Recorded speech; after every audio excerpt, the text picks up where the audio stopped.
Okay, every dungeon master out there knows this feeling. It's that pit in your stomach when you realize the one clue, the most important piece of the puzzle you laid out, your players just walked right past it.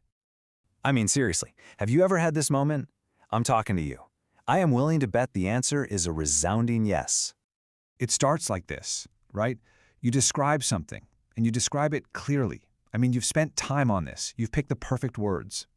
And just in case you repeat it, maybe another character mentions it or they find a note, you're covering all your bases. And then you even emphasize it. Oh yeah, you know the voice, that "hey guys, listen up" voice. You're practically waving a giant glowing sign that says, "important clue here."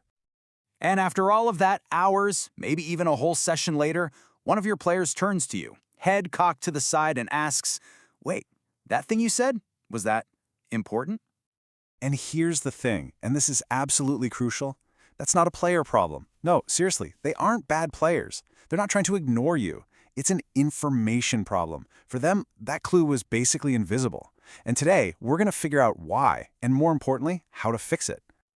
So this quick explainer is going to help new dungeon masters stop feeling ignored. It'll help experienced DMs design cleaner, stronger scenes, and it might even help players understand how information really gets to the table.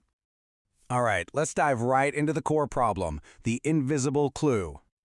You have to understand there are two completely different realities happening at the game table. As the DM, you're basically floating above the whole world. You know what's important, what's a hint for later, what's a deliberate misdirection. You see the whole map. But your players, they're down in the trenches. They only see what's right in front of them, what feels urgent, what feels emotional, what feels dangerous, and what they can do something about this very second. And this really gets at the gap between what is said and what is heard. The DM is thinking, I clearly explained it. But the player, well, they heard a bunch of words and they filed that one detail away as background flavor. It had the same level of importance as you describing the drapes. And that's how your clue becomes invisible. So why do players filter all this stuff out? Well, it all comes down to what's going on inside their brains at the table. I mean, just think about it. At any given moment, your players are juggling a ton of stuff. They're tracking combat, trying to figure out if that NPC is lying, keeping an eye on their spells and abilities, reacting to whatever the other players are doing. And they have to make all these decisions with, like, half the information. It's a massive cognitive load. And with all of that going on, their brain basically simplifies everything down to one single driving question. What should I act on? And here's the key. If a detail doesn't demand action, it just gets filtered out. Poof, gone. It's not because they're careless. It's why lore dumps don't stick. It's why that one name you mentioned once gets totally forgotten. The game itself has trained them to focus on what's actionable, not just what's informational. Okay, so this brings us to a whole new way to think about this problem. It's what I call the signal versus noise rule. And the rule is this: players follow signals, not importance. Let that sink in. It doesn't matter how important you think a clue is. If you don't send a signal, it doesn't exist to them.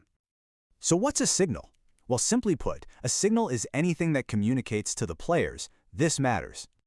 And signals can be a lot of different things. Yeah, repetition is one, for sure, but so are NPC reactions, consequences, emotional weight, even mechanical relevance. These are all tools in your toolbox. So here's a perfect example of signal versus noise. On one hand, you have noise. An NPC mentions a strange name once in passing. Easy to forget, right? But now look at the signal. What if 3 different NPCs have 3 completely different emotional reactions to hearing that same name? Now that gets the player's attention. They know something is up with that name. And this is the mistake so many of us make. We hide our important information inside totally neutral delivery. We bury it in the noise instead of making it a clear signal. Okay, so let's talk about 3 practical fixes you can start using like tonight. First up, repeat with variation. Don't just say the same thing over and over. Change who says it, where they find it, or the consequence of hearing it. Second, tie information to action. Make your clues do something. They should unlock a door, change an NPC's attitude, give a reward, make the information useful. And third, let the world react. Players notice reactions way more than they notice simple descriptions, so have the world react to the information.